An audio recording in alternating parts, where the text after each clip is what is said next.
fi ní. ká má fi ohun tí ò dákọ̀ yòókù. ó lè kọ́ ọmọlàkejì kó kàn ní sẹ́. ẹ tún lọ lọ́dẹ fẹ́ pa ò lọ́jọ́ kan tó ń sáré kú lọ nàgbọ́nàgbọ́n.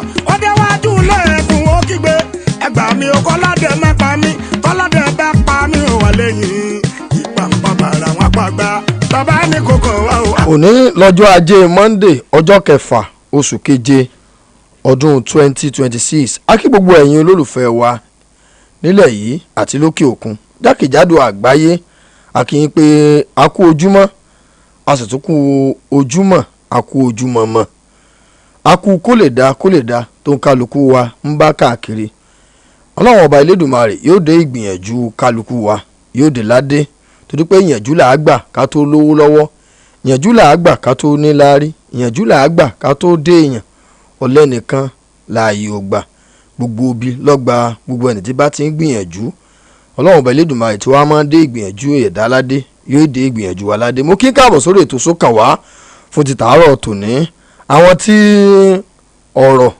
ti ń lọ nílùú àwọn tí ọ̀rọ̀ ọ̀hún yé yékéyéké tí ẹjú wọn àti ẹnu wọn tó tú ọ̀rọ̀ ti ń lọ wọ́n tún ti wà ń kalẹ̀ láti pẹ̀kẹ́ lu àwọn tó súyọ nínú àwọn ìwé ìròyìn lójoojúmọ́ ilẹ̀ wa tó jáde fún ti tàárọ̀ tòní àtàwọn ọ̀rọ̀ tí ń lọ nígboro comrade Ọmọlúlú Ìjídìran ẹ̀ka àwọn aráalé.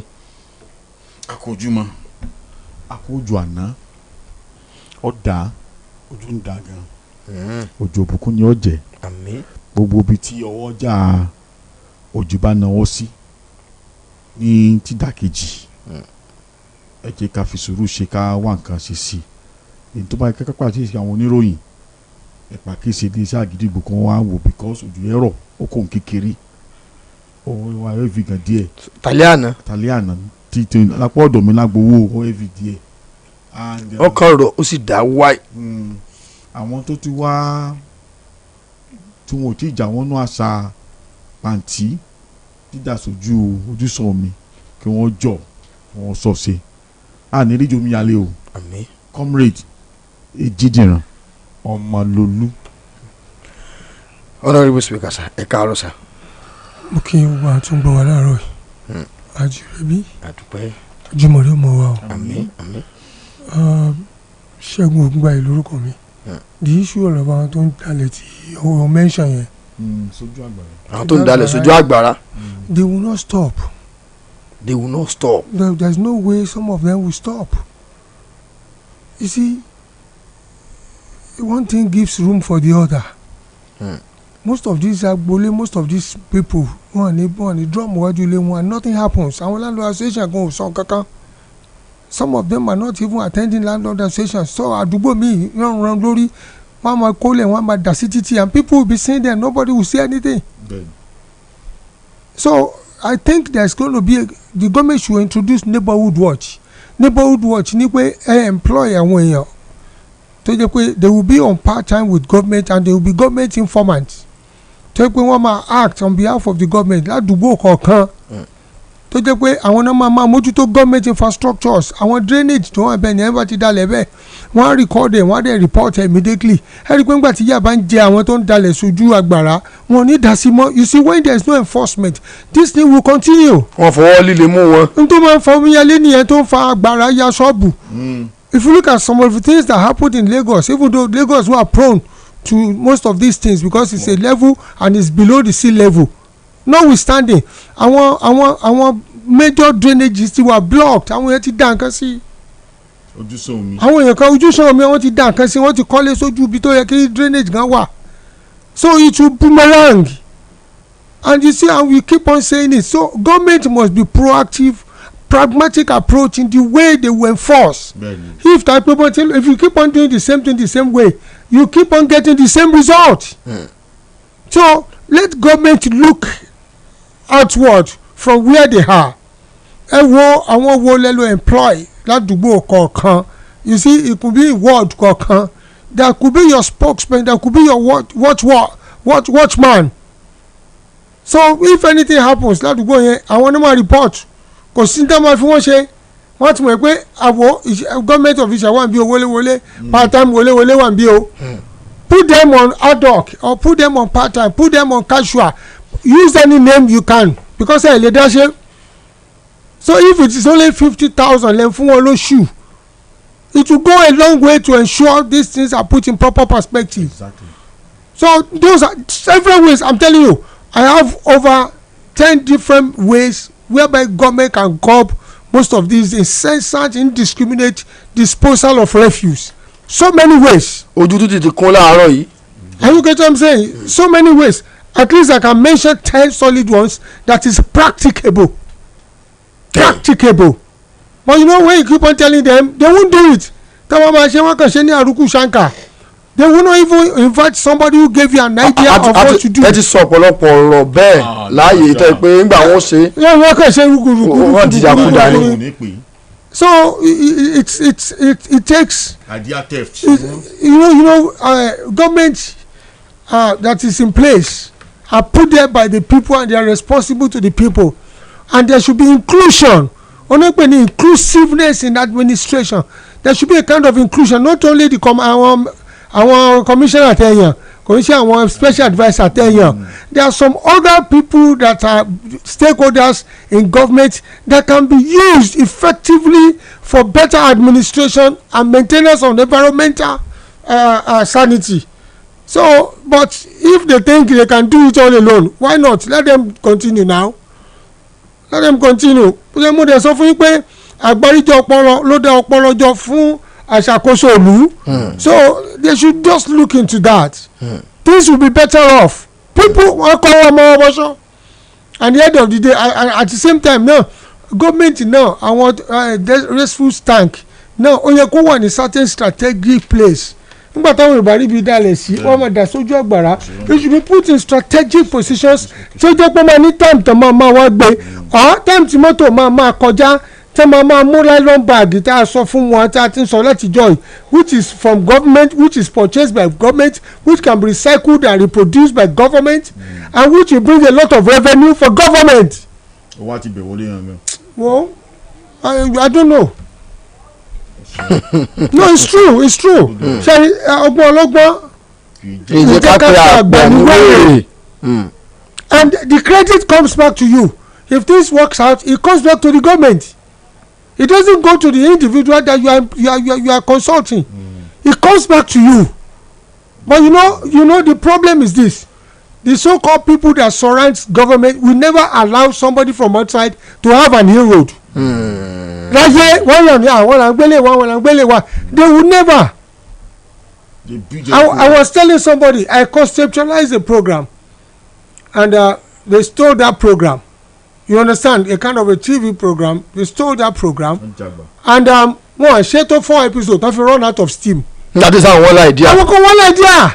So what the consultant all idea. You understand, they will run out of steam. Yeah, they will definitely. The idea will die somewhere. It will stop somewhere. Oh my true, because torí pé ẹ̀yin kọ́ lẹ́la idea. Consult the person who has an idea. Ẹ má jí propose ọ̀hún ní wọ́n fi dé pé gbogbo tí gọ́ọ̀mẹ̀ mọ̀ ń ṣe àtàwọn èèyàn kan bá ń proposal ẹ̀ sàlẹ̀ lò ẹ̀ gbé wọlé at the end of the day kò ní achieve purpose ẹ̀ because you will run out of steam. Running out of steam means you will get to a dead end.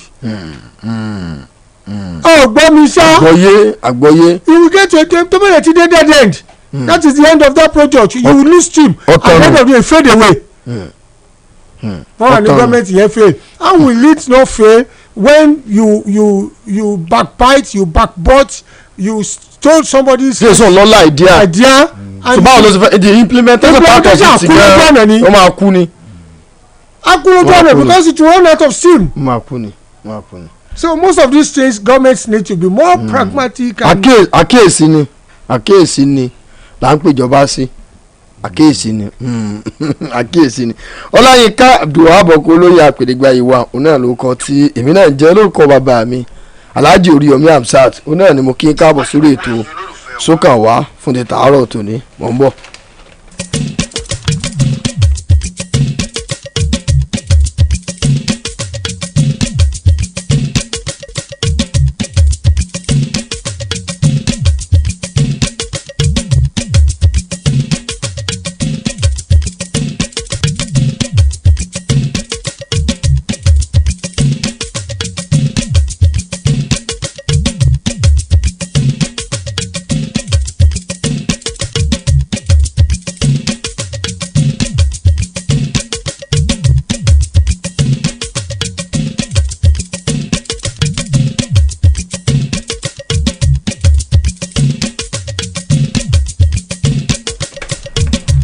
ẹ jẹ́ kí kọ́mi fẹ́mi káwọn náà gbẹnu sí máìkì kí wọ́n tó san owó fáìnì mo kí gbogbo àwọn èèyàn wa ní àti Ìbàdàn lọ sí gbogbo ibi tí à ń ti gbọ́ kan nìyà kó ojúmọ́ comrade Fẹ́mi Babalọlá Ọbágbémilé lórúkọ mi. kí lẹ̀ ń wá.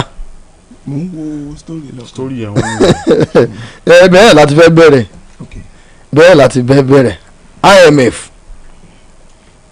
àjọ ayánilówó lágbàáyé. àjọ àfinisínú ìgbèkùn. èwo tó ń la fúnni sínú ìgbèkùn ẹ dé o èwo tó ń la fúnni sínú ìgbèkùn. ntọ́ bá kọjú sẹ́nìkan ẹ̀yìn ni ó kọ sẹ́lòmíì. International Monetary Fund. àjọ àfinisínú ìgbèkùn. Oya.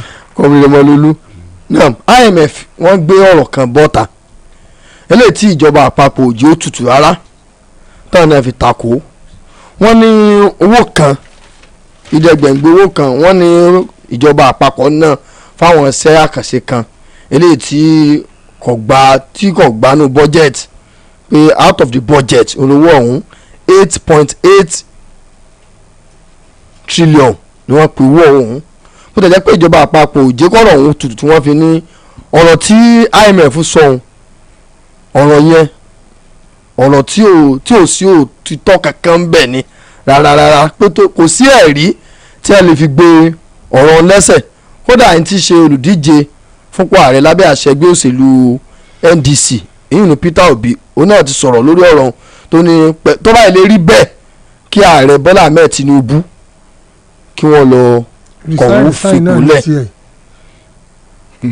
comrade Ọmọlúlú Ejidìran comrade Fẹ́mi Babalọlá the honourable speaker yóò bá wọn léèyàn méjì kì í pàdánù ọ̀rọ̀ bẹ́ẹ̀ni tí wọ́n ń pa á fún ọ̀bá mọ̀ ẹ̀ tí ń parọ́ kúkú mọ̀ yìí pé òun parọ́ bóòlù ọ̀rọ̀ yìí ti rí báyìí tó fi di iṣu àtàyànyàn comrade Ọmọlúlú. ọ̀pọ̀lọpọ̀ àṣírí ni IMF ní lọ́wọ́ nípa ìjọba káàkiri àgbáyé north oní Nàìjíríà pé wọ́n gbé rìpọ́ọ̀tù kan jáde pé wọ́n náwọn owó kan tí ọba store budget àbọ̀wádìí now mo fẹ́ wò pé ìjẹ́ National Assembly wa tí ojúṣe wọn láti oversight National Assembly ló ní ojúṣe àti agbára láti pariwo jáde ṣùgbọ́n lọ́pọ̀ ọgbà ọ̀pọ̀lọpọ̀ ti bẹnu àtẹ́lù wọn wípé rubber stamp ni wọn ọ̀pọ̀lọpọ̀ ojúṣe wọn irú tó ń dáta IMF yìí kìí ṣẹnu IMF lẹ́kọ̀ọ́ tí wọ́n jáde nígbòye tèmi National Assembly by the power saddled to them by the constitution tá a dìbò wọn yan wọn àwọn ọ̀nà ẹ̀kọ́ jáde pé ẹ mọ̀ náwọn owó kan tí wọ́n pass through necessary procedure níbí now tí IMF bá jáde bí eléyìí èmi ò ní pé ká kó dànù National Assembly gbọ́dọ̀ wo ibo ni source information IMF ti wá láti wò ó ṣé eléyìí kọ́ là ń pè ní NAPA àbí NAMUSWA tó fi jáde pé àjọ àgbáyé lọ́bẹ̀rẹ̀ sí nàka sí ìjọba Nàìjíríà wípé ìnákúnà yín ọ̀hún ṣe wá ń bí bọ̀ kí IMF náà tó máa jáde sọ̀rọ̀ IMF ó ṣeé ṣe ká pé ìbáṣepọ̀ àti àwọn ìjọba Nàìjíríà kò gún mọ́rán tó torí kì í ṣe páwọn náà wọ́n ṣoore fáwọn àgbáyé ẹni tó bá jẹ́ ẹni táwọn náà ń rí fa orí tí wọ́n rí orí ẹ̀ fà á irú àwọn information bá yóò ní jáde síta látọ̀dọ̀ wọn bó ti wù kó wá sí wá jẹ́ ó nílò kí National Assembly wa the two chambers kí wọ́n jókòó kí wọ́n bójú wò but ká tó wá wù lọ báyìí tó bá ti wá bójú wò tó bá ṣẹlẹ̀ pé òótọ́ lọ́rọ̀ tí IMF sọ ẹgbàá kí ni wọ́n fẹ́ na federal government ìjìyàwó wọ́n fẹ́ fi jẹ wọ́n because investigate tẹ́ ẹ bá ṣe tẹ́ntì investigate bá ṣe mọ́ lórí tẹ́ ẹ bá lè bá wí investigation amount to exercise in futility it amount to futilities because the purpose of investigation ni pé bó o lè ṣe náwó tí IMF fi sọ nbolowó gbà lọ. ilé tí ọ̀gbánu àbẹ́tò súná tí ọ̀gbá jáde. tí ò dé wájú National Assembly ń bí tó bá wá ṣẹlẹ̀ pé gbogbo wa orí bó ṣe rí ṣé wọ́n ní fìyà já wọn tí ajé bá ṣe wọn lórí tí ò bá ní síjìyà fún wọn èmi ò rí láríjà investigation lórí ọ̀rọ̀ tí IMF sọ. ọ̀nà mẹ́ta ni ẹja wò ọ̀nà àkọ́kọ́ ká wo IMF gangan a máa wo Nàìjíríà mo ń sọ̀rọ̀ pa National Assembly káfíyẹn sókè bottom line our draw conclusion wo mi mọ̀ bóyá Nigerian government jẹ́ IMF lówó kankan I don't know bóyá as a date ayáwó tàbí ayáwó bóyá ti sanwó yẹn tán because there was a time only reason there was a time tó ṣe pé all the Bretton Woods institutions wọ́n try láti pay wọn off wọn fẹ́ gba owó mi bóyá wá yáwó tàbá I am not update on that I don't have any update on that that's one. Number two ni pé ṣé kìí ṣe pé IMF fẹ́ kí Nigerian government kan wá yáwó láti ìjọ yìí tó ṣe pé a show any right direction ìpè àfẹ́yàwó ló farú nǹkan yìí I am not condemning IMF mi ò mọ̀ bóyá number two ara role IMF ni pé kán tójú bọ economy tó máa lọ ní each country bí nǹkan ṣe lọ bóyá wà lára role wọn ṣe pé supranational body ni owned by an individual it is not governmental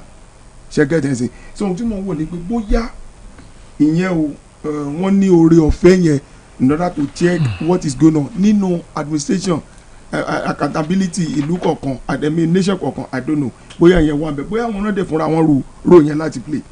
The third one ni pé let's look at Nigeria government for now wọ́n ti sọ̀rọ̀ jáde pé wọ́n ná àwọn owó kan tí ò yẹ kan ná the answer may be no from the government but until they have been proved otherwise àti lè sọ so government ni kò fi ibi aspect ọba sọ pé wọ́n náwó nàkúnà bí o wọ́n náwó tí o sì ní bọ́jú ọ̀sẹ̀ àwọn olóyè kan wá. I won't make it plain.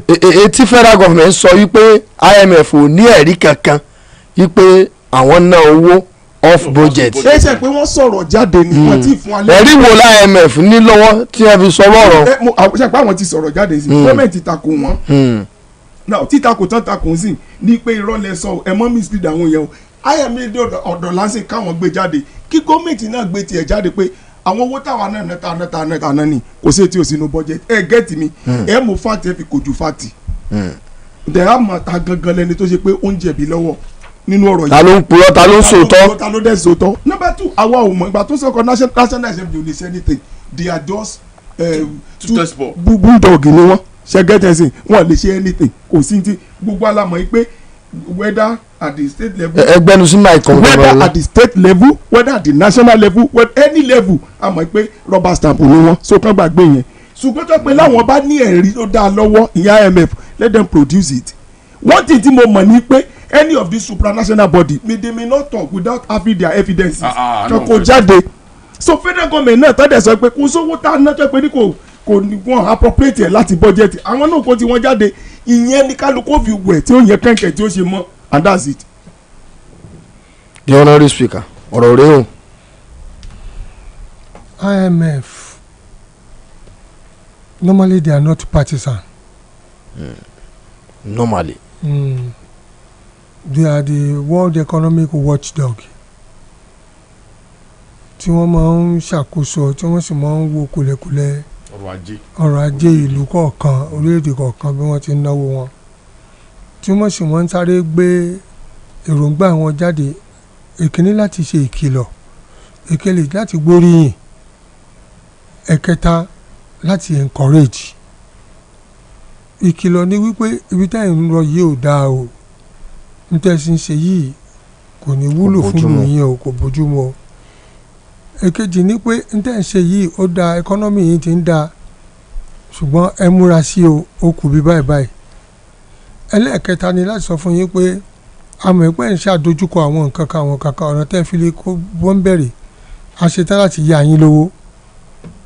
now ṣẹ́rí wọ́n ń pín kinní kan ní freehold nílùú òyìnbó àwọn tó máa ń gba mortgage freehold ni àwọn tó ti sanwó mortgage wọn tán ṣùgbọ́n àwọn building societies yẹn bíi Halifax bíi gbogbo wọn kì í fẹ́ kí àwọn èèyàn ní freehold wọ́n tún máa fi loan lọ̀ wọ́n kábàá lè wà under their bondage for life.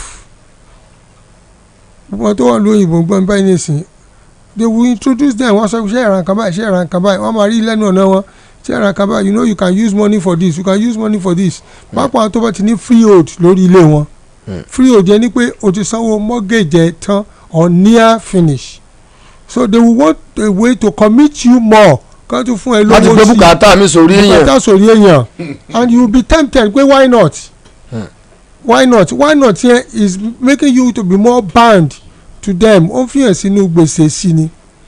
Now let's look at the Nigerian context. ìwà míì tí IMF bá sọ̀rọ̀ ìgbà kan wọ́n ní ká increase tax wa. IMF does not really understand the local content and what Nigerians are passing through, but they look at it from the global world economy. And you see, each country has its own peculiarities. Nígbà tí a bá ní ká tún increase tax ìwé revenue wa ò tí tó, and what you are saying in northern is to impoverish Nigerians the more, because you don't understand the local content, you don't understand the way of our lives, or understanding what Nigerians are passing through. Ẹ̀kan wò lókèrè àti lérèfé ni, even though they have representatives here, are they able to take enough data to cover the sufferings of the people? Now tí àmì ìfọ́dẹ̀ wà sọ̀rọ̀ pé Nigerians are spending too much outside the budget. Wọ́n ti ṣàṣọjù. If they say Nigeria is spending too much outside the budget, they should begin to list areas where Nigeria is spending náwó outside the budget. ọ̀pọ̀lọpọ̀ gọ́ọ̀mẹ̀ntì lọ yẹn even gan budget 2024 wọn ti implement ẹ̀ tán 2024 25 26 it has not been fully implemented. brought over ló pọ̀ jù gbogbo ọ̀rọ̀ nìtọ̀rọ̀ gbogbo wọn rọ̀ correctly wọ́n kàn ṣe báṣubàṣu. The government has not really gotten its footing. So there is no 100% appropriation of those budgets and the use of those budgets even up till now. Inú ẹ̀ ara nǹkan tí wọ́n dẹ̀ rí ọ̀nà ojú pé they have seen government with a trust deficit that one opposition take advantage of when fake agencies were existing and people are getting offices under fake agencies. Mo ìpa ṣe máa débẹ̀ yẹn already. Ṣé you understand? So these are things the IMF tí wọ́n rí all along, but Nigerian government needs to come out clean because you need to be transparent and accountable to Nigerians. Like 83 trillion tó tún sọ nísìnyí pé wọ́n kàn ná, even though the presidency has what I will call a kind of sáyìlágò. gẹ́rẹ́gẹ́ láago mẹ́wàá àárọ̀ lù láti iléeṣẹ́ rédíò àgídìgbò 88.7 FM Ìbàdàn. lọ gba káàdì ìdìbò rẹ. bó ti jẹ́ pé the presidency has this privilege of àwọn owó kan wà tí wọ́n máa ń ná tí wọ́n lè kọ́wọ́ bọ̀ tí wọ́n lè ná tí wọ́n fi sí ìgbọ́nu wọn. Are you getting what I'm saying?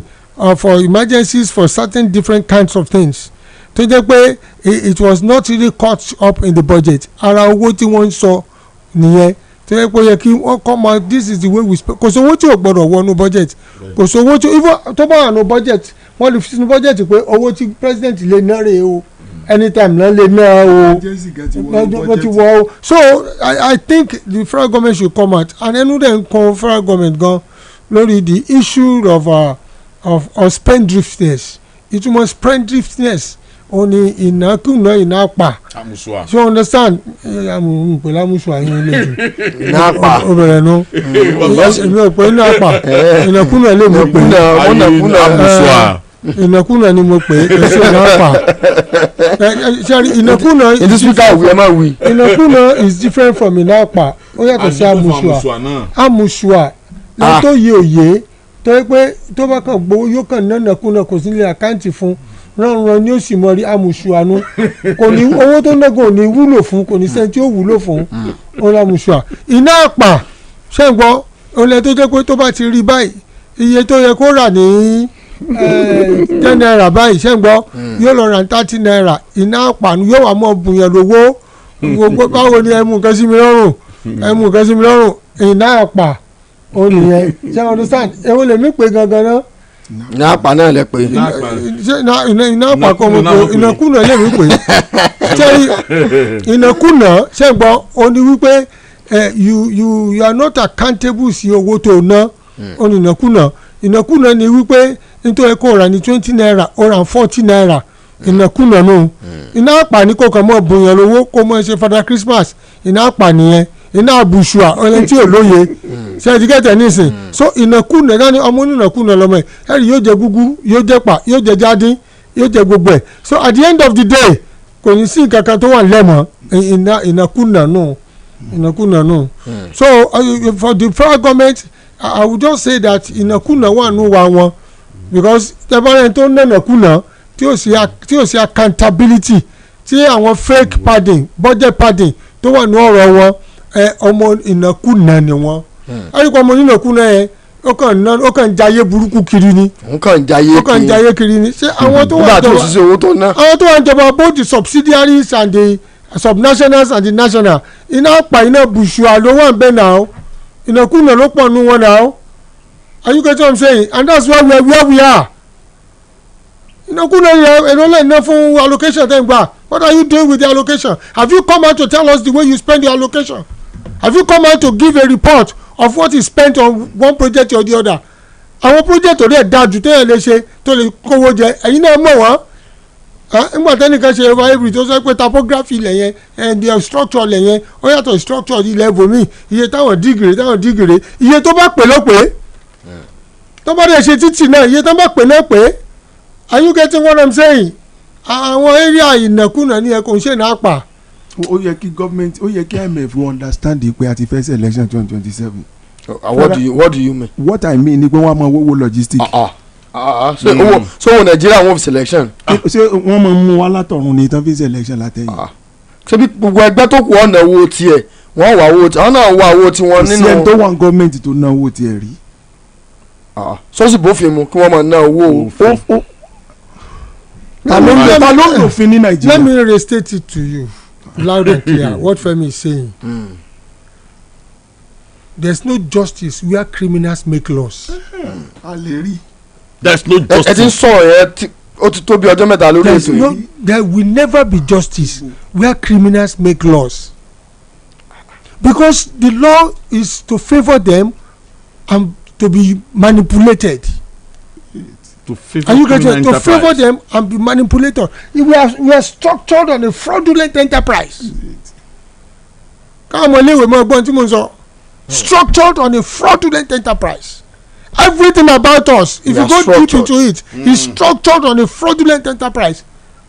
Go to subsidiary lọ́wọ́ project tí wọ́n ṣe ẹ bẹ̀rẹ̀ pé at what cost ẹ mọ tó wọ́n dùn mí lọ́rọ̀ àwọn èèyàn afẹ́mi wọ́n bí tá a lọ tá a sọ̀rọ̀ ẹni ẹjẹ́ àmọ́ dúpẹ́ ẹjẹ́ àmọ́ láti wọ́n èlò lẹ́ fi ṣe project yẹn how much does it cost àwọn olóògbé fún àwọn olóbìdì fún but a bid fún what is the due process due process tó gbà yẹn gan ṣe pé ó ti lọ́wọ́ nú pé èèyàn kan náà ló kọ. báwo lẹ ṣe agree pé ẹni tẹ́ ẹ gbé fún yẹn òun lẹ́ gbé fún kí làwọn justification tẹ́niyẹn ní tó ju tàwọn tó kù lọ. so at the end of the day wọ́n mọ̀ pé government proxies làwọn tó ń ṣe gbogbo kìíní government proxies ni wọ́n àwọn èèyàn ìjọba one of the greatest crime in government ṣùgbọ́n òun ni nepotism. ó ní ẹnu common jù nepotism ló common jù àwọn tiwa ni ẹgbẹ́ fún that is why jẹ́ pé ọmọ that's why jẹ́ pé ọmọ tí ò léèyàn bíi tiwa yìí àti enter into the frame of governance is always difficult because they will see you as this one is honest this one bolotimbo. Are you getting what I'm saying? It doesn't belong to the society of rogues. You understand? Embezzlers, manipulators, so oppressors, repressive elements. That is what it means. Very repressive. They will trample you down. They will step you down. They will trample upon your destiny. IMF will get the concept here. Wọ́n rò bóyá bíi àwọn developed nation níbi àwọn ọmọ owó táwọn fi dìbò. IMF is right. See. mo mọ wọn kọ lẹ ǹjẹ́ mi sọ ni pé in another way. But we never ask. Shey what the IMF is saying they are looking at it from a broader perspective. But you see they did not narrow down to the grassroots and understand Nigerians ways of doing things. Àwọn ti gbà pé normal way ni but IMF fi pé normal way kọ́ pé ẹ̀ lè mọ̀ ṣe normal normal way ni àwọn sọ pé normal way ni pé tó bá gbé contract wa ẹnì kó gba 30% àti gbà pé normal way ni IMF àwọn sọ fún mi pé ṣé ètò orí yín it's not supposed to be àwọn àmọ́ wo normal àmọ́ ẹ̀bí ẹ pé normal àwọn aláàsì normal. kò yé IMF ni. so IMF àtijọba wa jọ ń ta ọ̀rọ̀ yẹn láàrin ara wọn. láàárọ̀ lásìn títí ìrọ̀lẹ́ ẹ̀sìn èmi expect kájọ mú. the opposition that are talking you see a populist kind of people ni wọ́n They should resign. They should get there. Is it the resignation we are talking about, or looking at the content of what he said? Pastor. Àwọn ọmọ kí gbé resignation ìrọ̀ yìí. ìjọba kan sọ bẹ́ẹ̀ ni pé nígbà tán Tinubu wà ń ta ìtàn sọ fún Jonathan náà nìyẹn. Ẹ máa gbọ́. wọ́n ní resign. You resign. Ẹ máa gbọ́. resign yẹn kò ní ìgàn mọ́. Ẹ máa gbọ́. Resign kò ní o. But let me say this, we cannot continue to do the same thing and expect a different result. We have to evolve in this country. a lè máa ṣe nǹkan náà bákan náà káwá máa retí. Mo lè sọ kí ni wọ́n fẹ́ ẹ̀wọ̀n somebody nínú àwọn leaders yìí tẹ́pọ̀ àwọn family kẹ̀ àwọn ẹbí ẹ̀ àwọn nàìjíríà gbé nàìjíríà gbogbo ẹ̀ pé kò ẹ̀ bá àdírẹ́sì wọn rí wípé ẹ̀yin èèyàn mi ẹ má jẹ́ ká sọ wọ́n lẹ́nu ẹ dákẹ́ títí gbé dúró ẹmu tó wá fọ́nù. ẹ tó bá dẹ̀ ṣẹ́nu yín àti mọ̀tá ṣe wọ́n kàn mọ́ ní this Nigeria is insecurity is bad the government must resign insecurity is festering wíwá ọ̀sìn mọ̀ wọ́n tó ń tẹ̀ ọ̀dọ̀ fẹ́sùn ẹ̀ńtẹ̀ ń sọ yẹ ẹ̀ńtẹ̀ ń sọ yẹ so ti accept tí ni. pásọ̀ ń sọ yẹ Ṣé o mọ̀ ní? ṣe mọ̀ wá. sani yẹn ti come out so ti accept ni débi pé yóò wà lọ address àwọn. yẹn release publication kan gbà kan láti tako the killing of Deborah Samuel ìgbà táwọn ẹ̀yìn ẹ̀. ara mistake tó ṣe nù ṣe tí bá release kankan tó fi kúrò ní bọ́ọ̀lù ó dẹ̀ jẹ́ vice president. ara kan tó lè fàyọ̀ ara tó lè fàyọ̀ lọ sí corridor of power Nàìjíríà lórí pé ẹjọ́ mọ̀ ṣẹ́gun jẹ́ yẹn láti ilẹ̀ òní wọ́n rántí ẹ̀yin gán sọ̀rọ̀ kan sí pastor ẹni tẹ́ bá rí pé ó wà upright wọ́n ní mo wá corridor bí wọ́n wà wọ́n ní jẹ́ kó jọ ẹ̀ wọ́n mọ̀ pé àwọn táwọn àbí rogue làwọn if Atiku could say today that ẹ̀yin èèyàn mi jẹ́ Fúlàní o ẹ gbọ́ bí ẹ ṣe ń kí Ṣáàtìkù là ń sọ. ẹ máa gbà Atiku ẹgbẹ́ nu sínú ẹ̀kọ́ mi ẹ rẹ̀. máa gbọ́ o àwọn èèyàn mi tó wà náà ẹ̀yin Fúlàní o ẹ ti ní pé kìnnìkan o ẹ̀yà jẹ́ àsọ̀ra o ká jẹ́ kánsílọ̀ lù rẹ̀ òun náà dákẹ́ bí ìṣẹ́tìmà kó lè gòkè ni ẹ̀mí ló lẹ́rí kọ́kọ́ sókó sọ̀rọ̀ ṣé ẹ̀rọ bá wúzà kọ́kọ́ sọ ni. wọn ní sọ ní ó jẹ́ gòkè ìbò ń bẹ lọ́dọ̀ wọn kọjá ọ̀dọ̀ wa. kọ́wọ́ yàtọ̀ sí bí Yorùbá sọ fún ọ. Ibi ìran rí pé ìran kẹta ló tó jẹ president náà síjọ́ tá a ti sọ ìran àkọ́kọ́ olùlẹ̀ ìran kejì olùlẹ̀ ìran kẹta ló ṣẹ̀ jẹ́ ìran kẹta gẹ́dọ́gbọ́n sí ni ẹ̀rí pé gbàtọ́jà tó ń Kánò tí ń jó lákẹ̀sán ó sáré lọ Kánò ó fa akẹ̀sán lẹ̀ lọ́yọ̀ ó ní bí ẹ ṣe ń rìn Nàìjíríà pásítọ̀ tẹ́ bá rìn bó ṣe kẹ́ rìn èèyàn ò ní jẹ kánsílọ̀ ṣùgbọ́n mẹ bá rìn bí wọ́n ṣe ń rìn kódà ààrẹ wà wọn. ṣé bá a sì wá máa bá lọ. àwọn òwe when criminals make laws there can never be justice until the system is purged and citizens take over until tí aráàlú gangan bá take over destiny wọn in their own hands until you have somebody as your professor rep tó lọ tí o ṣe nǹkan kan tó dé wọlé until you have somebody in the House of Assembly tó jẹ́ pé gbẹ̀wùdà níní kò sí nǹkan kan tó lè sọ and you are suffering we call them to question. ta ni ó pè wọ́n pastor the people ẹ máa gbọ́ people tẹ̀bi pa tó ṣe pé 20,000. ẹbí rẹ tó pa wá gangan kí ni channel tí wọ́n fi pè wọ́n. ó tiẹ̀ wà tí wọ́n lé abikaluku táwọn ọ̀ṣọ́ ìbọn ládùúgbò wọ́n ìwádùúgbò wọn ni. wọ́n ní wá 20,000 15,000 ni wọ́n ní alleged paper gbé tí wọ́n náà fi dìbò ní. bẹ́ẹ̀ ni lẹ́kìtì 20 bẹ́ẹ̀ ó display 15k. kì í ṣe tìyá yẹn o ìyá tó yà àwọn di Fẹ́mi listen ẹ bá ṣe lè bá gé ni. listen ẹ̀ náà mo ní 20k 15k. ẹ máa gbọ́ Fẹ́mi listen àwọn kan dẹ̀ gba 10. ẹ máa gbọ́ listen what people should do sensitization ẹ vote your conscience yín tẹ́ bá kówó yín wá if you want to take it and vote your conscience. ẹgbẹ́ owó wọ́n jọ mi mọ̀ wọ́n ní gbówó jọ mi mọ̀. wọ́n ní gbówó wá. no Fẹ́mi I'm coming kó epo bóun ni wọ́n ṣe ń di. epo aláwọ̀ mọ́gbọ̀n ní ẹgbẹ́ kan ó ní wọ́n ṣe ń di. bóun ni wọ́n ti ń di. ṣé bí ẹ rí ìbò tó lọ lẹ́kìtì and some other places wọ́n ń wò yín bẹ́ẹ̀ ṣe ń di nǹkan yín o. ọgbọ́n secret ballot ni inú kó ló wà. sófin fààyè gbà ní. ti dìbò ti pẹ́ kó ló bá rẹ̀. sófin fààyè gbà kẹ́nìkan ọmọ àwọn téèyàn bá ń di. baba okay good ṣé òfin fààyè gba ipe kéèyàn lọ tọ́jú ara ẹ̀ ní Germany nígbà tí Umaru Diko tó ṣe mistake wọ́n lọ gbé wá sínú pósí wá sí Nàìjíríà 210 trillion naira ó sì wà ní Germany tó wà ń bẹ̀ kí làpá bí o sọ oníkẹ́jẹ́ káwọn filẹ̀ sófin fààyè gba òfin ìwó. òfin wà Fẹ́mi. mi pé o sófin o honestly òfin wà ó wà ní òwe. Sherry people talk about our constitution we handed over to us by the military but ìgbà military ti lọ tàbí ní civilian. àṣírí mi kọ́ láti èyí. no we may not need that degree kan Fẹ́mi and the man me kan and the amended. àwọn ọ̀daràn. ẹ̀ṣẹ̀ ti wá ní. you can keep on amending it. èyí tí ń fẹ́ fọ wọn náà amend. bẹ́ẹ̀ni. and you get what I'm saying sórí ìlú yìí mo sọ kíní kan fún yín ibi tá a ti mí ìsẹ̀ tí ìpìlẹ̀ bá wọ́ kí ló lódodo fẹ́ ṣe. yóò wú gbogbo ẹ̀ pátákó láti ilẹ̀ awo àwọn kan nìkan. àwọn tó ń jẹ́ àpótí ládùúgbò yín lè fi jẹ kánsẹ́lọ̀. tíṣì. àwọn tó jọmọ tọ́ọ̀gì jù. àwọn ọlọgbẹ ṣe. ọlọgbà tí mo sọ nìyẹn. àwọn tó ti nẹ̀yàn pàǹbì kan àwọn lè fi jọ̀gá PLS. yahoo ní wọlé house of assembly wọ́n ṣe rí nìyẹn. Are you getting it? àwọn tó pé you will not even look at the source of income. there is no serious verification. wọ́n dẹ̀ gbẹ́dẹ́ lẹ́dẹ̀ ha. ẹ̀dẹ̀ ń gbà ẹ̀dẹ̀ ń tẹ̀ fún wọn. we are working towards a road that leads to nowhere. It's like we ọlọ́mọdé àwọn doomed. that is it. We are right in the wrong hands of several people. that is it. Nigeria. Do you know what it means?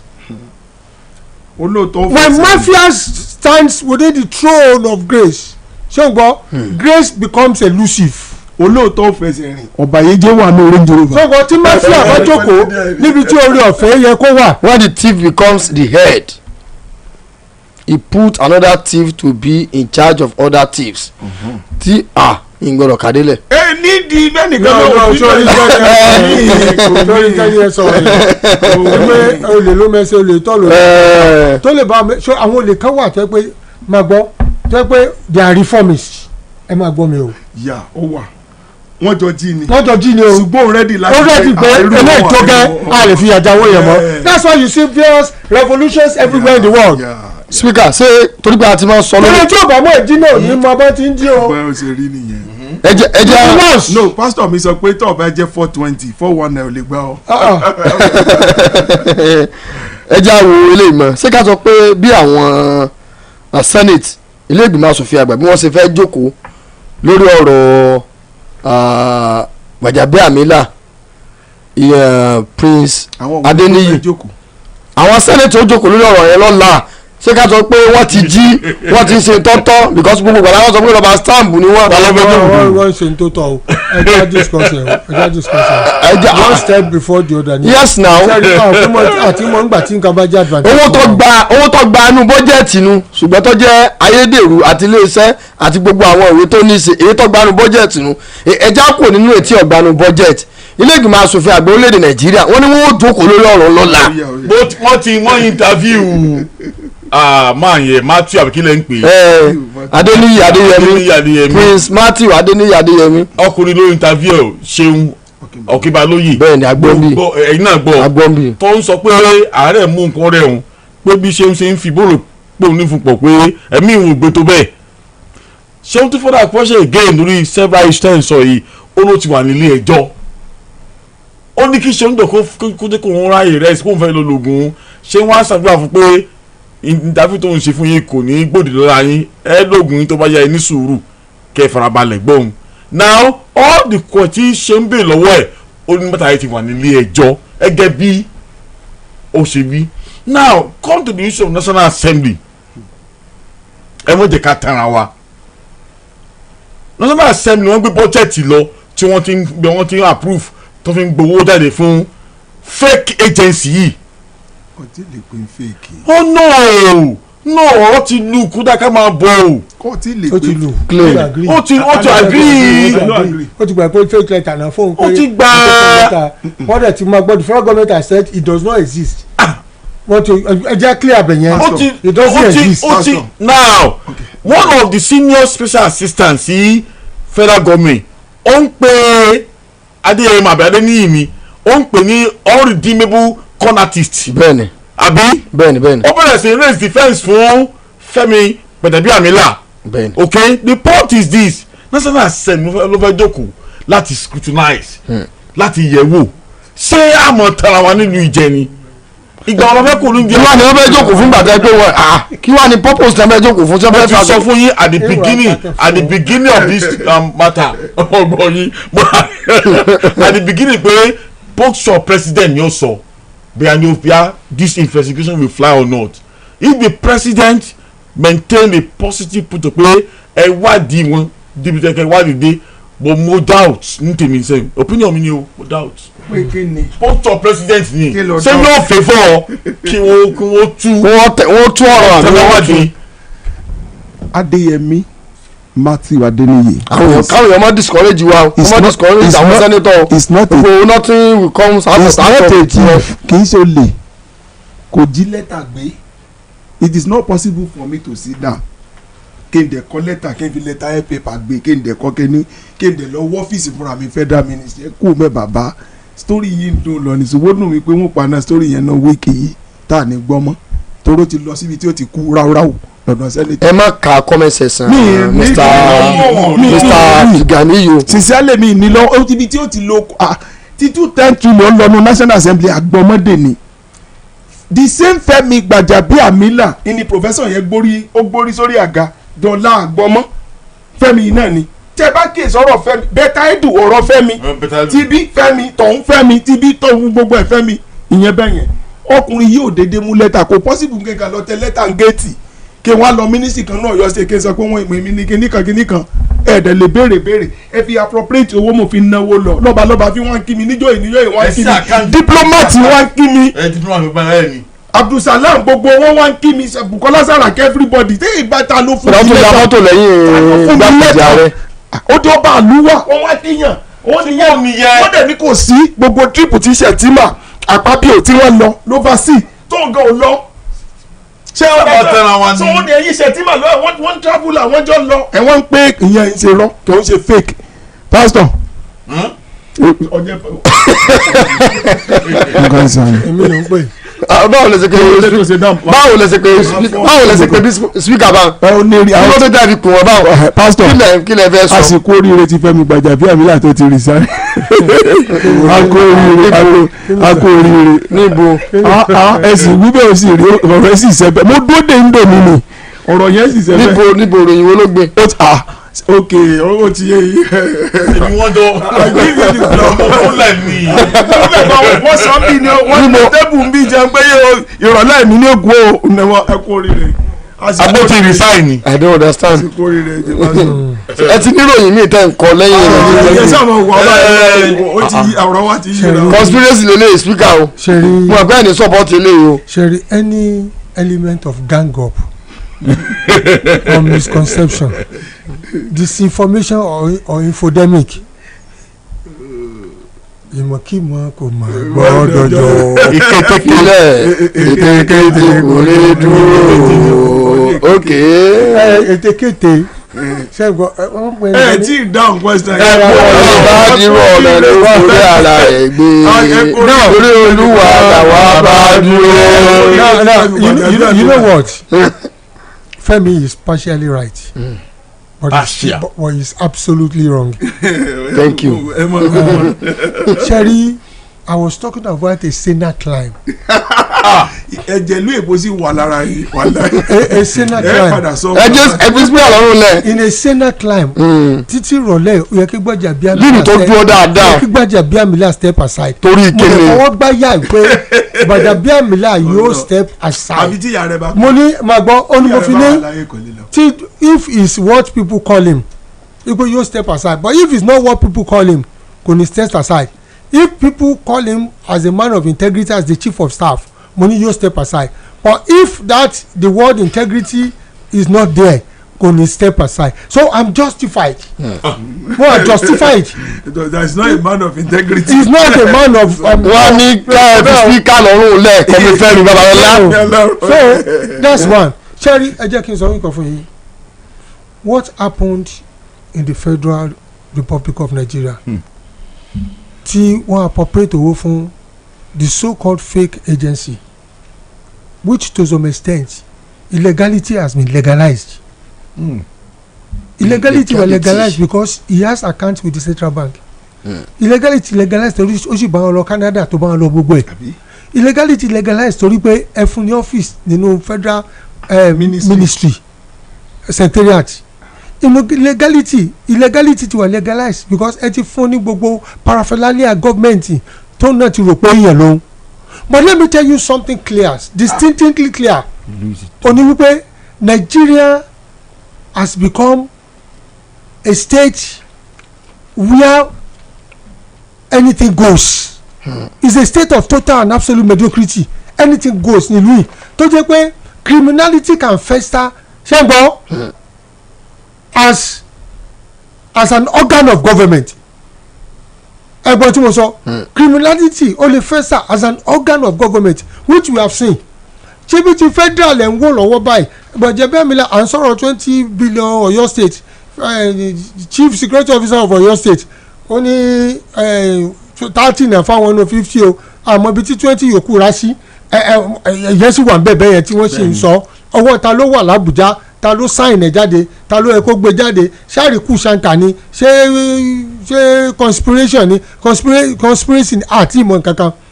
This one now comes out tán náà ká sí Gbajabiamila pé lẹ́tà jáde ẹni tó kọ lẹ́tà yẹn tó bá move lẹ́tà yẹn Tómilọ́lá wọ́n ti pàdánù. ó ti Dámilọ́lá ti kú. ó ti kú. Tómilọ́lá ni wọ́n ti pàdánù iná ti jó. So are we looking at the mafia system of government and anarchism working in different styles and different formats? Are we looking at extermination of people that are used to be dumped and taken into oblivion? Is that what we are looking at? They use a tabai and then the next thing to cover up is to take him into the oblivion, exterminate him. This is the kind of thing we are looking at. wọ́n gbé yẹn lọ́dún ọ̀rọ̀ jẹ́ lọ́dún 25 wọ́n ti èyàn ti kú lọ́dún 22. kan tó arrest bọ̀bọ̀ yẹn gan ló ti kú. tó ti kú so what are we not talking about? ṣé àníwá sọ pé bọ̀bọ̀ ìgangan ló ṣe gbogbo iṣẹ́ yẹn tó bá dọ̀rọ̀ kóòtù pé Gbajabiamila ẹni tó ń sọ̀rọ̀ Adéyẹmí náà tó ń sọ̀rọ̀ báyìí tó ń sọ̀rọ̀ he doesn't want to go down alone. That is why he's mentioning names. Tí wọ́n mention àwọn ilé wọ́n gbà mí lẹ̀ wọ́n sì cover up because Nigeria is known to be a cover up syndrome lani cover up mechanism yẹn ó wà lẹ̀. ó ní kò fẹ́ ṣubú. tí ẹnìkan rẹ̀ ní àti wọ́n lo judiciary wọ́n lo legislature wọ́n lo gbogbo ẹ̀ to make a serious cover up. But you know the lesson, Femi? The lesson is this: why we are putting searchlight on the national, on the federal, and put a searchlight on the state. àìmọye agency náà tó lè wà ní state náà tó yẹ pé drain pipe ni àìmọye project tí wọ́n fọwọ́ sí tó ń kọ́wọ́ sí ní state àìmọye NGOs tí ò ní kankan ló tẹ̀ rọ́wọ́ sí tí wọ́n lè máa rọ́wọ́ sí. There should be a forensic report of the state too.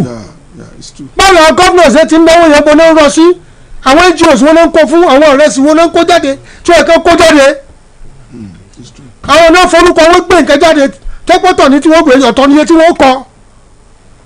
money laundering àwọn yẹn kan wọn ní òsínú budget tẹ̀dẹ̀ ń gbé jáde tẹ̀dẹ̀ ná tẹ̀dẹ̀ há. So look, this has become a broad and umbrella-like cankerworm that has eaten into the fabrics of our lives. I'm telling you the truth. So everybody ẹwọ state náà ẹwọ state kọ̀ọ̀kan ẹwọ lọ let there be a forensic audit of each state. ẹ̀yin tẹ́ wà ní state kọ̀ọ̀kan CSO ẹ̀wọ̀n civil society organizations ẹ̀yin NGOs ẹ̀ dìde ńlẹ̀ investigate each of these people because the state assembly cannot do it. Forget about it, they can't do it. àwọn gómìnà ló gba ticket fún pọ̀lọpọ̀ wọn they won't want to buy the fingers that feed them and then they are afraid for their future. wọ́n lè mọ bẹ̀bẹ̀ kiri àwọn ètò kù ìkan sọ fún mi pé ọ̀run tó wà lókè ó taṣọ gbẹ kí ni túmọ̀ ó taṣọ gbẹ nǹkan sì lè jáde tó lè pọ̀ nínú ọ̀run tó wà nílẹ̀ yìí nǹkan sì ń bẹ́ ńlẹ̀. ìkan jẹ́ ọkọ̀ pé rísì táwọn fi lè wọ́pọ̀ táwọn fi sàn tẹ̀lé wọn táwọn tẹ̀lé nísìn ni pé àwọn ń bẹ̀rù àwọn òsì fẹ́ kí nǹkan bọ́lú àwọn investigate the state too federal ti rogo báyìí Gbajabiamila is in soup. We want to see how the cover up will come. How can you appropriate money for an agency you call fake? How can you pass through the senate and the federal rep ebe scrutinize the budget? So wọ́n mi pé ẹ̀kan jókòó ní ètò bá interest yín lẹ́ka ń buwọ́lù. bí èmi ṣe wo ọ̀rọ̀ pastor presidency national assembly wọ́n wà nù fíìmù yẹn because kò ṣeé ṣe fún yín láti kàdé buwọ́lù owó láti sí ẹjẹ́ àlà presidency yẹn. wọ́n ní owó yẹn wọ́n ní bọ́jẹ̀tì yẹn wọ́n kó papọ̀ pẹ̀lú àwọn bọ́jẹ̀tì wa ní láti presidency pé kìí ṣe pé wọ́n dágbé wa pé ká ní wọ́n máa dágbé wa ní. wọ́n wà highlighted now. yes but president yẹn lè mọ. wọ́n ní ká ní wọ́n dágbé wa ní. ìyẹn lè kí bọ̀. wọ́n wà highlighted ṣẹ́ẹ̀rì president wọ́n lè kí bọ̀ president ò lè rí. olórí ní problem o ẹ̀mí tó lórí fi ní problem. ó ní mo sọ pé ọ̀pọ̀lọpọ̀ ọpọlọ ló ń da ọpọlọ jọ fún àṣàkóso òlu ṣáàrí olórí ní problem torí pé wọ́n kàn gbé the final thing wọ́n sórí table ẹ̀ àwọn tó trust tó rò pé wọ́n ti go through it your chief of staff tó rò pé ó ti go through it gbogbo ssg tẹ́ rò pé ó ti go through it gbogbo àwọn organs tẹ́ rò pé ó ti go through it state assembly rò pé ó ti go through it ọkàn lórí ti balẹ̀ national assembly ni wàhálà ti wọ́ wá. the only thing tí gómìnà kan lè ṣe ni pé èmi náà ní interest bí èmi náà ní ẹ fi kún. no yẹn fi tẹ kún ẹyọ de nape fún kò sí bọ́jẹ̀tì tí wọ́n de nape fún. gbogbo contract tán de nape fún yẹn ó yẹ jẹ́ ti àwọn náà tó jẹ́ ti. mo yà supply computer. àwọn yàrá ìgbóhùn wọlé authentically àwọn yẹn. ó ní wọn kọ́kọ́ yọ jáde. àwọn ẹni major project capital expenditure.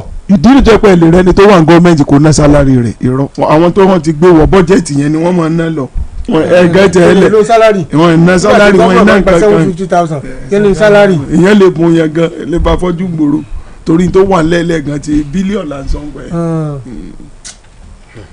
ẹ jẹ́ àlọ́ sójú ọjà náà.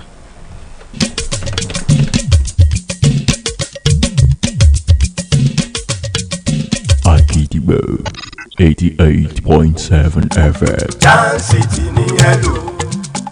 Dancity ni hello. Bẹ́ẹ̀ ra data lówó pọ́kú àti káàdì ìpè àti káàdì iná àti káàdì ìdánwò lóríṣiríṣi. Dancity ni hello. Dancity ọ̀kan ṣoṣo ọ̀gá tó ju gba ẹgbàá ọ̀bùn lọ.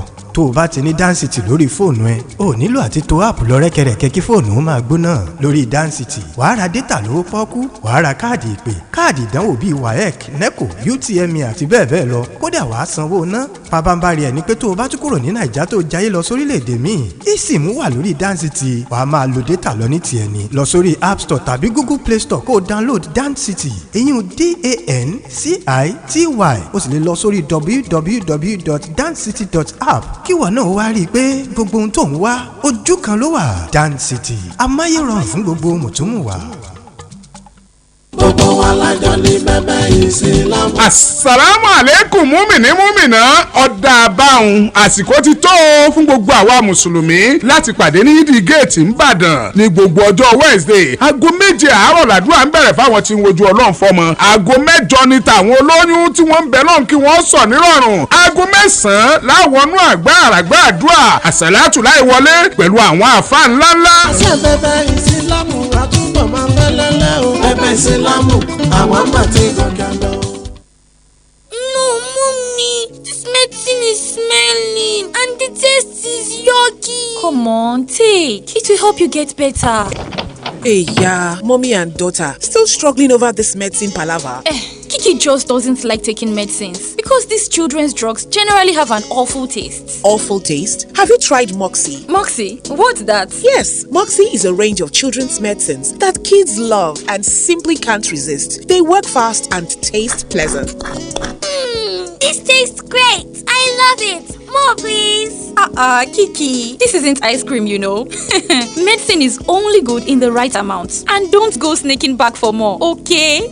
My sister, she can't because every Moxie medicine bottle has a child-resistant cap which prevents children from opening it. Moxie medicines are available in vitamin C, paracetamol, loratadine, and chlorpheniramine syrups. Available in pharmacies nationwide. If symptoms persist after 3 days, consult your healthcare provider. ẹni tó bá dákẹ́ tara rẹ̀ á bá dákẹ́ látọjọ́ ó ti jáde léèwé ló ti ń wáṣẹ́ káàkiri ó ti ẹ̀ gbìyànjú iṣẹ́ ọwọ́ èyí tí wọ́n náà lè dádúró tó sì lọ́dọ̀ lọ́jọ́ ọ̀la. Deputy Catering School ló rán mi sí yín o gbogbo ẹ̀yin ọ̀dọ́ wọ̀nyí tẹ̀ ṣe jáde léèwé tẹ̀ ń wáṣẹ́ tẹ̀ lè ṣe ẹ má bọ̀ tààrà ní Deputy Catering School níbi tí wọ́n ti ń kọ́ ní bá a ṣe lè soríṣiríṣi oúnjẹ oríṣiríṣi búrẹ́dì oríṣiríṣi àkàrà òyìnbó. Deputy Catering School wà ní General Gas nílẹ̀ Ìbàdàn. ìyẹn nìkan kọ́ o ẹni tó fẹ́ ra oúnjẹ àdídùn tó fẹ́ ṣe oúnjẹ àdídùn fún ìnáwó rẹ̀ ibikíbi jákèjádò Nàìjíríà ní Deputy ṣetán láti wá bá yín ṣayẹyẹ yín tẹ́ bá fẹ́ ṣe kódà bẹ́yìn bá tiẹ̀ lẹ́ni tí ó dáná oúnjẹ tẹ́ ẹ̀ ní nǹkan láti lò gbogbo nǹkan wọ̀nyí ló wà ní Deputy Kitchen láti fi rent fún yín tẹ́sì dá padà bẹ́ẹ̀ bá lò tán pẹ̀lú owó péréte. Deputy Catering School tó wà ní General Gas nílẹ̀ Ìbàdàn wọ́n máa ṣetán láti gba ẹ̀yin ọ̀dọ́ wọ̀nyí pẹ̀lú owó péréte láti wá kọ́ bá a ṣe ṣe ohun gbogbo tẹ́nu jẹ. Deputy Catering School tẹ́ ẹ bá fẹ́ máa wá lójoojúmọ́ tàbẹ́ tí ẹ fẹ́ máa gbé bẹ̀ ààyè lẹ́gbẹ̀ẹ́ wà ní Deputy Catering School school nìbàdàn ẹ máa bọ̀ tààrà ní Deputy Catering School nọ́mbà wọn nìwọ̀nyí 080 60 30 60 74 080 60 30 60 74 tàbí 091 6641 9118 091 6641 9118. Akidibo 88.7 FM.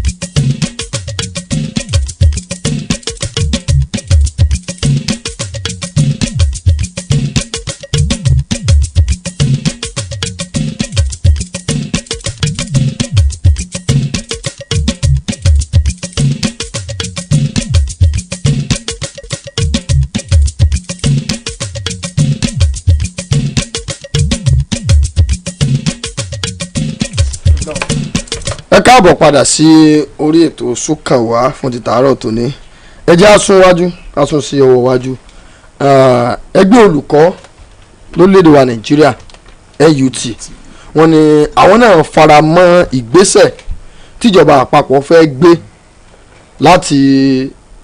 láti wọ́gi lé JSS àti ESS kó jẹ́ pé ọlọ́gbọ̀n gẹ́dán ni ó jẹ́ pé àwọn náà sọ́pọ́ọ̀tì ìjọba àpapọ̀ lórí ìgbésẹ̀ tí wọ́n gbàgbé pé lọ́sọ̀. TSS yẹn ni kẹ́ ṣàlàyé dáadáa. òun ni tí ṣàlàyé dáadáa.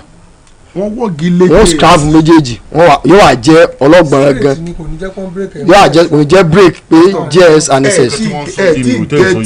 gẹ́ẹ̀tì mi ṣe gẹ́ẹ̀tì mi ó yá wọ́n ti mú JS3 kúrò kí lẹ́ SS3 tí wọ́n fi kún wájú kí wọ́n fẹ́ kẹ́ SS3 ṣe. wọ́n sọ pé JS3 ọwọ́ àwọn yóò jẹ́ ọlọ́gbọ̀n gẹ́dán. ọdún mélòó. ọdún mẹ́fà. wọn àti sọ specific yóò dá jẹ́ ọlọ́gbọ̀n gẹ́dán. ọdún mélòó ni ó gbọ́dọ̀ mọ iye ọdún tó máa jẹ́ let them go back to the 5 years tenure tá à ń lò tẹ́lẹ̀ I mean form 1 form 2 form 3 form 4 form 5 let it be like that because the JSS3 thing you are doing is not working our industrialize àṣẹ kankan so let it go. ẹ ṣe JS3 ṣe JS3 machine tool kú lóṣogbo steel ní kú lóṣogbo kí ni JS3 tẹ́ wá ṣe ó yà ọkùnrin. sẹ́ni kan tí mo kàn wọ́n bẹ́ẹ̀ ni pé adé àti federal government gbé jáde nǹkan tí wọ́n líǹkì ẹ̀ mọ́ initially pé òun fa drop out èmi disagree pẹ̀lú wọn lé lórí because at the beginning of that policy yíyún GSS and SS nǹkan tí wọ́n fi sùn ó dáa gan bọ́ wọn ò rí ṣe tí wọ́n fi sùn ní GSS ni pé láti expose wọn sí technical work vocational work okay nígbà yẹn lọ́hùn now specialization ó ní wọ́n fi sùn so that bó bá ṣe ń ka ìwé you acquire necessary skill. anybody ni wọ́n left out. kò ní left out exactly so that both academic and empowerment vocational empowerment á bára wọn lọ parí pursue á lọ papọ̀ bákan náà nígbà yẹn but ìgbà tí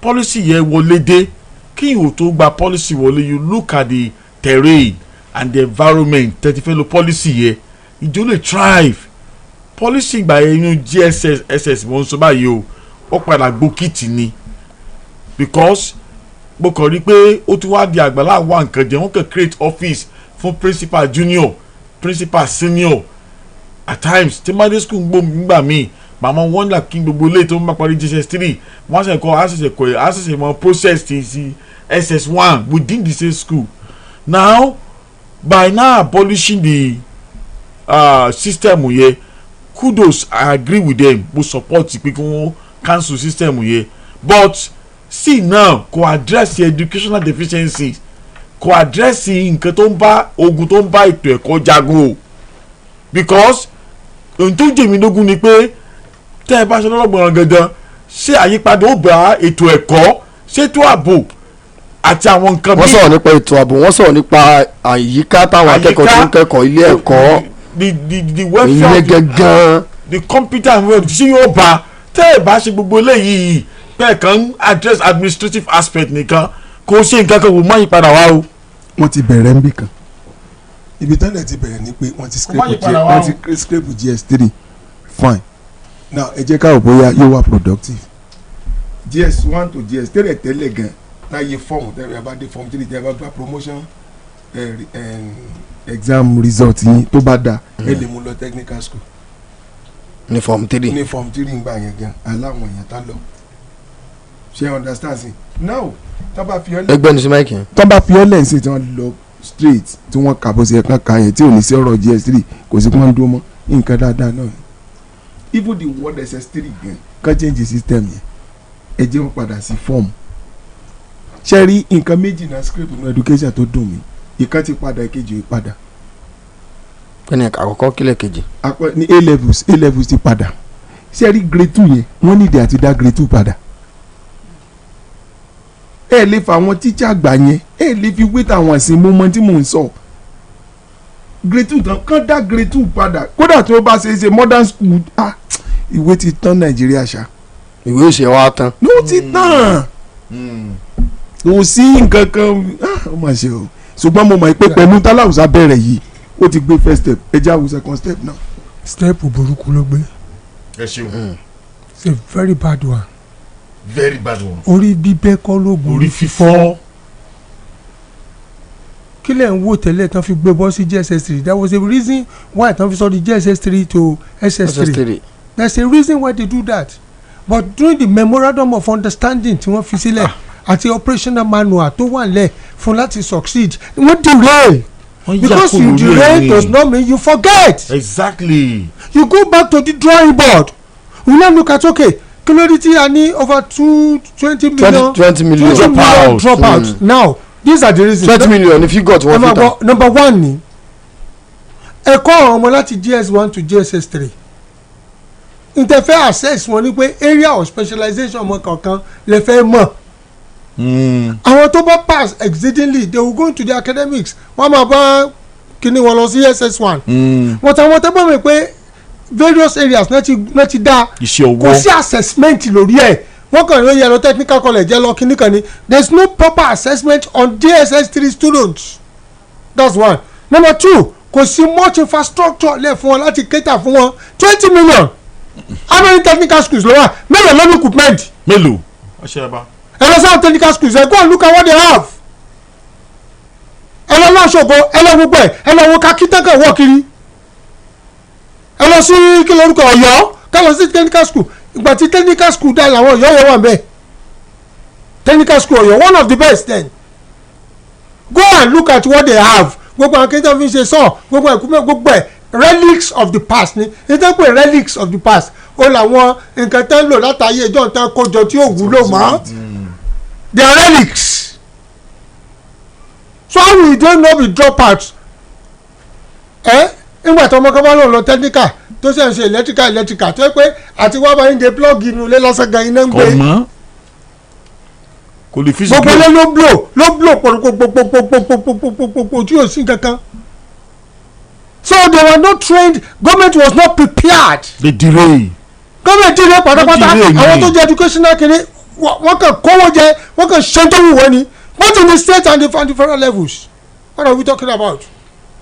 nǹkan tó lè ṣe fún ọmọ ẹni pé exam tó máa ń ṣe tó máa kúrò ní btm àbí nǹkan tó máa ṣe tó máa wọ laptop tó máa wọ technical tó máa kúrò technical tán wọ́n wá lọ sí polytechnic ṣe understand tí mo sọ ní nǹkan tó ní mind nìyẹn or they can go to specialized institutions how many specialized institutions wo la ní the only one tí mo rí oní mechatronics tó wà ní kí lórúkọ ẹ lọ́tà máa lọ ọ̀nà kèmẹ́sì tàbá ìlú bọ́lẹ́gẹ̀ ẹ̀sà òkè mechatronics wà bẹ́ẹ̀. owó wọn kò ní Ìbàdàn náà.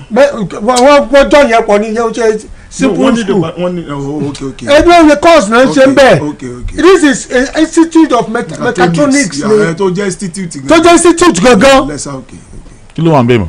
when you go to polytechnics ẹ kàn kó wọn pọ̀ ní specialization yóò sound gbígbà ọmọ tó ti ń bọ̀ tó yẹ ká provide specialized schools fún. You did not do that and that is why we are using all of them tọ́wọ́ ti jáde ọ̀kadà náà ló ń gùn. àwa kọ́là tó ṣe wẹ́dà. àwa kọ́là ń ṣe ọ̀kadà yẹn gan. àwa kọ́là ń ṣe wọ́n kò wá ní. so what are you training people for? So system yẹn ti fail So but the next thing you can do ni pé okay what can we now do, any 3-year plan, any 5-year plan, this is the plan we have for these children.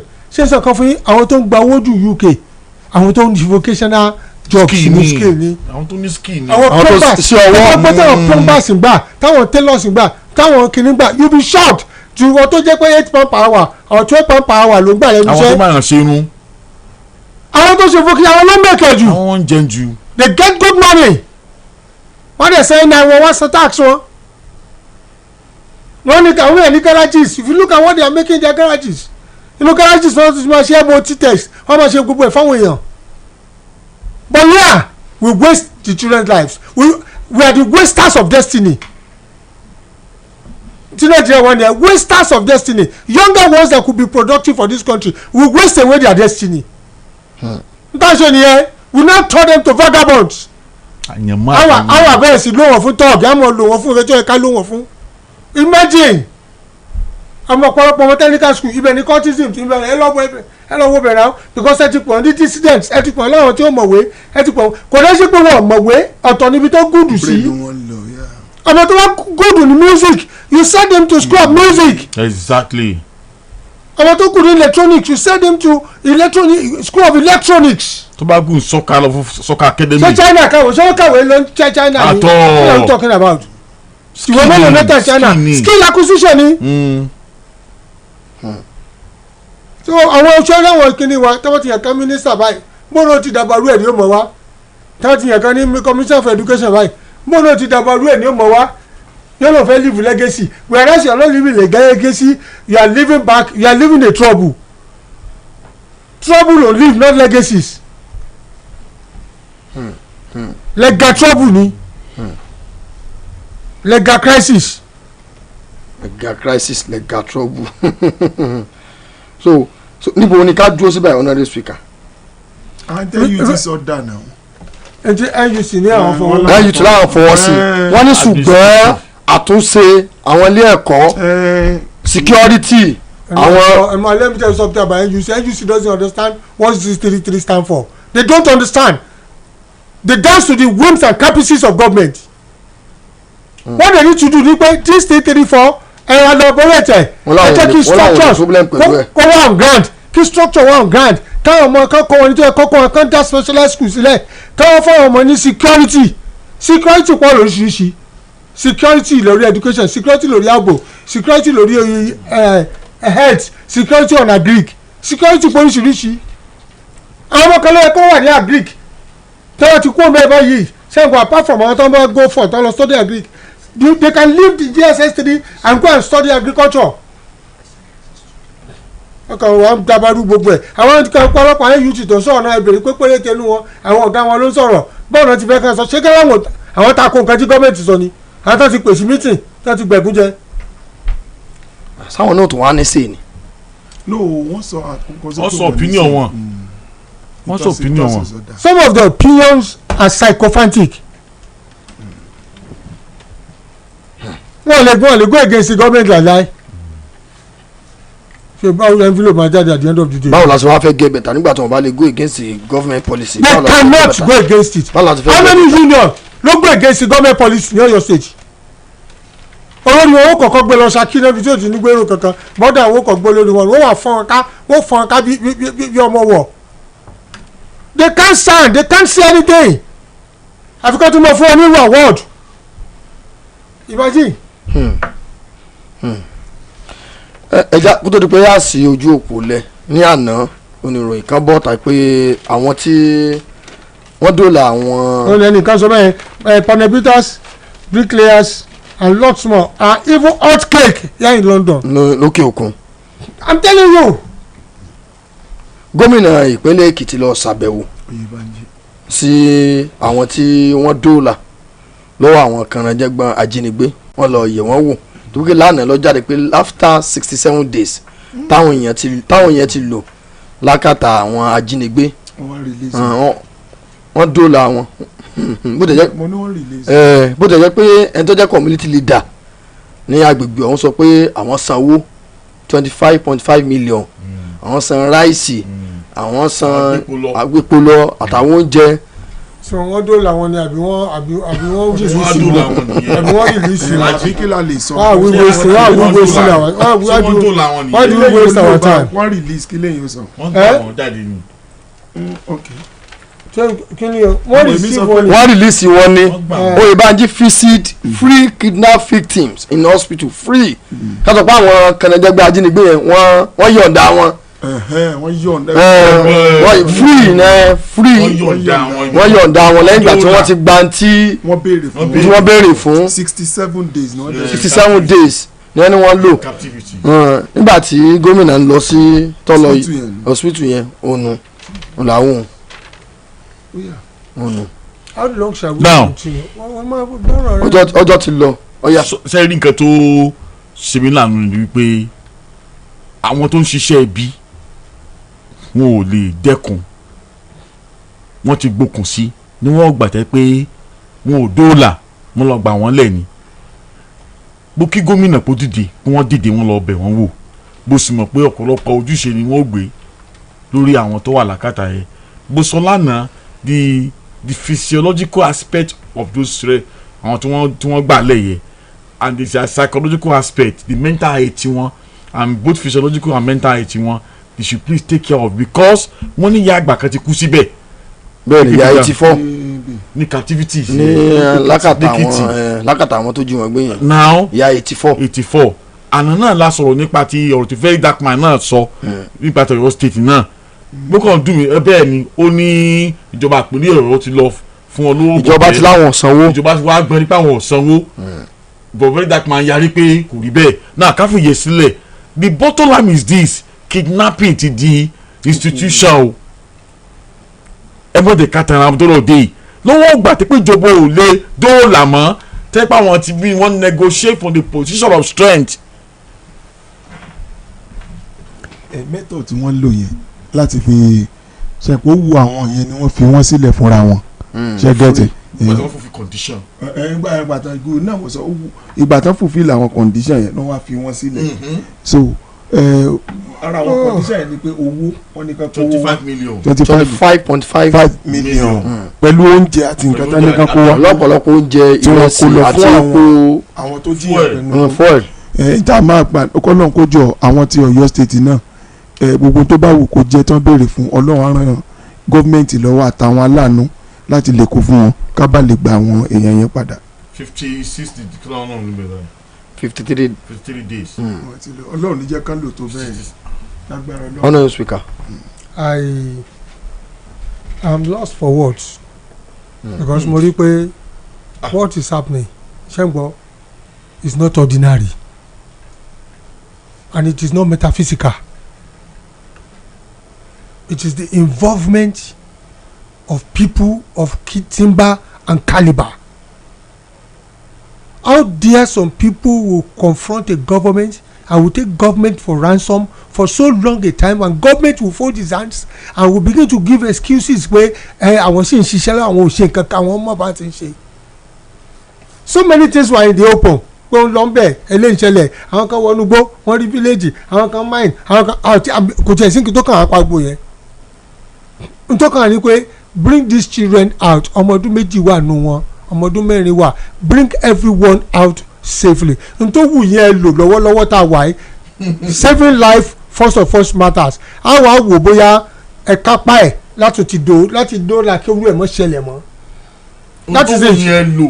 n tó wù yẹn lò ẹ̀ka ọ̀mọ́ jáde. tí mo sọ nìyí tó sí yẹn. ẹni tó kálukú bá ní ní ó fi gbẹ̀mí ara ẹ̀ la. bẹ́ẹ̀ ni bàbá. we are looking at a system tó ti corrupt tó ti fail. ohun tó ní yẹn bá ní. what do you say to a system that has failed? bó ti sọ bẹ́ẹ̀. so ohun tó kálukú bá ní ní ó fi gbẹ̀mí ara ẹ̀ la. bẹ́ẹ̀ ni. so the issue of àfọwọ́lọ́ àti ẹ̀fẹ̀ gbọ́ kankan just keep quiet àwọn tó ń sọ yẹn kán gbọ́ dákẹ́ ẹ lọ káwọn ẹ̀ jáde la mọ̀. láàyè ẹ̀yin lẹ mọ̀ bí tó ti bẹ̀rẹ̀ ẹ mọ̀ bí tí ó parí sí. Let the children come out safely.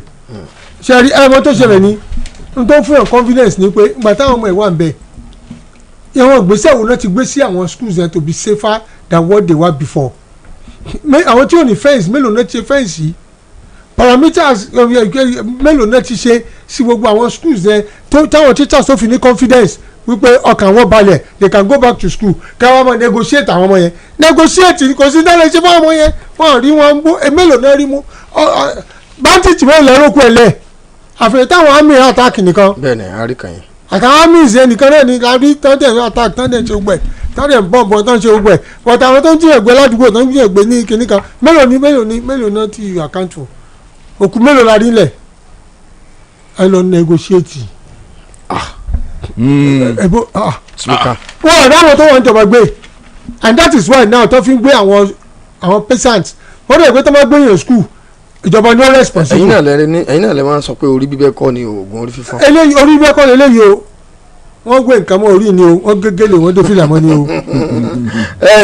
gómìnà ìpínlẹ̀ Èkìtì wọ́n ṣe bẹbẹ lánàá nígbà tí wọ́n lọ ṣàbẹ̀wò wọ́n ṣe bẹbẹ fún àwọn èèyàn kan tí wọ́n nílò ẹja gbọ́ àwọn èèyàn kan tí wọ́n bá nílé ìwòsàn tẹ́ pé ọ̀rọ̀ wọn tí wọ́n nídìí owó fún wọn ṣàánú wọn. àwọn owó náà ló tí wọ́n débẹ̀. government was supposed to protect them. gbà mí ò ṣe mí ni. gbọ́ láti dúpẹ́. ìyẹn àpẹẹrẹ nu fún àwọn gómìnà láti mọ̀ pé nǹkan kan ló ti ṣẹlẹ̀. òun gbà mí ò ṣe mí ni bó láti dúpẹ́ lọ́wọ́ ẹ̀. ọ̀tọ̀ dáàbò bò mí tán mú mi gbà wọ́n sì fún mi lẹ̀ náà ìwọ náà ló tọ́jú mi. àwọn èèyàn míì tí wọ́n tó bá nílé ìwòsàn òun ni gómìnà san owó tí wọ́n nílò fún. sáwọn àtàwọn àdúgbò sówó wọn náà fi tán ni. ṣebówó lu ni. tí wọn bàbá wọn bẹ wọn sọ pé kan yẹn ṣẹlẹ̀ sí. a ti mọ mẹ́rin dà tí wọ́n jẹ́ ní ṣebówó wọn náà sọ ni. àìsàn tó mọ́ pọ̀lọpọ̀ ebi ló bọ́ pọ̀lọpọ̀. ṣé káàdì àwọn gómìnà kúfẹ̀ kan máa lọ sí ilé ìwòsàn kó àwọn olè máa rí àwọn tí. wọ́n gbọ́ institution ló surround the government and we have the health sector tó wà bẹ́ẹ̀ tó mú kó mójú táwọn èèyàn. it's not until when a governor comes and pay for your bills lẹ́tọ́ ṣe dáadáa àìmọye hospitals táwọn èèyàn wà tẹ́rì bíìlì wọn san. let's come out wọ́n wá ṣe ká àwọn dúpẹ́ àwọn mi ò sanwó oṣù ẹni àwọn dúpẹ́ lọ́wọ́ gómìnà àwọn sanwó oṣù wa ẹjọ́ sówó dádì wo ló fi san ni. bọ̀tí ìyàbọ̀ ti jà àwọn èèyàn gan. àwọn èèyàn bẹ̀rẹ̀ sí ní dúpẹ́ tẹ́ ń yíra mọ́lẹ̀ bẹ́ẹ̀ lánàá. tí ìyàbọ̀ ti jà àwọn èèyàn gan. bẹ́ẹ̀ rẹ̀ jẹ́ spíkà orí náà. ọ̀rọ̀ náà bá yọ tọ́mọ́sẹ̀sì rẹ̀ kí ni jẹ́ spíkà orí. àwọn àbí láti gẹ́ta wọ́n tún lè dáṣọ ẹbí bẹ́ẹ̀. mo dúpẹ́ lágbára Ọlọ́run lẹ́yìn tí bàbá kúrò lórí ìjọba ní lẹ́yìn ọdún mẹ́rin. ó fi ṣe mẹ́rin sí lẹ́yìn mẹ́jọ. tó tún gbélé lórí kọjá wọ́n bá mi sọ owó bẹ́ẹ̀ni ọmọ mi wọ́n ní sáàjì ọmọ mi wọ́n ní sáàjì ọmọ mi. emotion tó jẹ́ pé sometimes emotions wa ti mú alẹ́ rú. and bó ti sanwó wọn lọ hospital ọ̀dà what about other people in other hospitals. and number 2 ní pé ṣòwò wọn ni. 07041001887. ẹni ò kí wọ́n o. 07041001887. ọkàn fi ṣe sóòrùn. oya ọjọ́ ti lọ. ẹ kú ìgbádùn ètò yìí àkókò ti tó faraàlú. kí ni ìwọ wá lọ ra kàrà fún mi ní ìsàlùkọ́. olóhùn aráàlú làgídìgbò ṣùgbọ́n ẹ má gbàgbé o ẹ jẹ́ àgbọ̀rọ̀ wa kalẹ̀ nílànà tí ò ní ṣàkóbá fún iléeṣẹ́ rédíò àgídìgbò. hello ẹ káàárọ̀. ibi mo bá ìnìkan mọ́ ra. ẹ ti wọlé o. inú mi dùn láti wọlé láàárọ̀. ẹ ti wọlé pápá àpábá ní rédíò nílẹ̀. pásítọ̀ ẹ wò ó iná ọmọ ò ní jó yín oyún o. àmín. ẹ bá ní yín rédíò nílẹ̀ ká lè gbọ́ yín dáadáa. ẹ̀rẹ̀ ní ìdààmú rárá. àmín. ṣe rí gbogbo nǹkan tó máa ń sọ ní gbogbo ìgbà ṣe rí àwọn ọmọ orílẹ̀-èdè Nàìjíríà ní ọ̀pọ̀ ìgbà a ò fẹ́ nǹkan tó ń jẹ́ òótọ́ àdẹ̀mọ́kọ́ tá a fẹ́ fúnra wa. nǹkan fún ìṣèwà tó máa ń dùn mí lọ́kàn tí àwọn ẹgbẹ́ ajàfẹ́tọ̀ọ́ àbóríṣiríṣi tán pé àwọn pressure group àbí labour unions bíi NUT tán bá jáde àbí Nigerian Labour Congress ẹ máa béèrè fún ẹ̀kúnwó ní gbogbo ìgbà àwọn nǹkan tó yẹ kẹ́ ẹ béèrè fún ṣé ajẹ́káyé rọyìn lọ́rùn ẹ̀ ní béèrè fún ó jẹ́ teacher ní primary school tún rán ọmọ lọ private school ẹjọ́ báwo láyé ẹ̀ ṣe fẹ́ nítumọ̀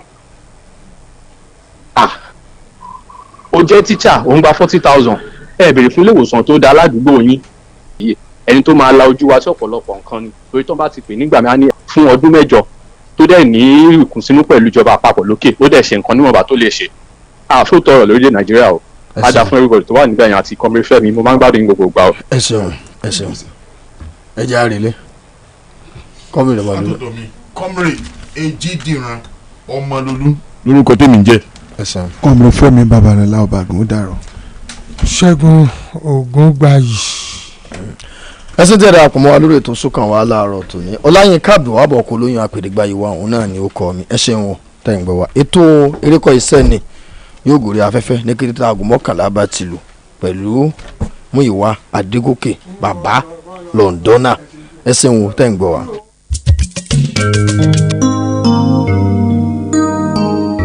ohun gbogbo tí ẹ gbọ́ lórí ètò yìí ló jẹ́ èrò àwọn olùyànnàná àti èrò àwọn olùdásètò kì í ṣe ohun tí iléeṣẹ́ rédíò Àgídìgbò 88.7 FM